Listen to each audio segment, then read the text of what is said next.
ওয়ালাইকুম ভাই। আপনি আগামী জাতীয় সংসদ নির্বাচনে এদেশে কোন দল ক্ষমতা দেখতে যাচ্ছেন? দাঁড়িপাল্লাই যাক, এটা আমি চাই। আপনি দাঁড়িপাল্লা মানে জামাত ইসলামের যে 10টি জোট, ওই 10টি জোটে চাচ্ছেন। কেন দাঁড়িপাল্লার 10টি জোটে আপনি যাচ্ছেন?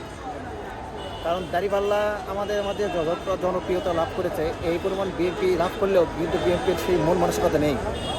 আপনি জামাতের যে চাচ্ছেন আর একটা এক দুটো আপনি ভালো দিক বলেন, মানে এই কারণে আপনি পছন্দ বা সাধারণ মানুষও তাকে পছন্দ করবে। যেমন জামাত ইসলাম, আমি যতটা জানি জামাত ইসলাম আমাদের কাছে অনেক ভালো একটা দল। তারা ইসলামপন্থী। আর পক্ষান্তরে আমরা যদি বিএনপির দিক তাকাই, তাহলে বিএনপি ইসলামপন্থী না হলেও তারা মুসলমান, ঠিক আছে, কিন্তু তারা ইসলামপন্থী না।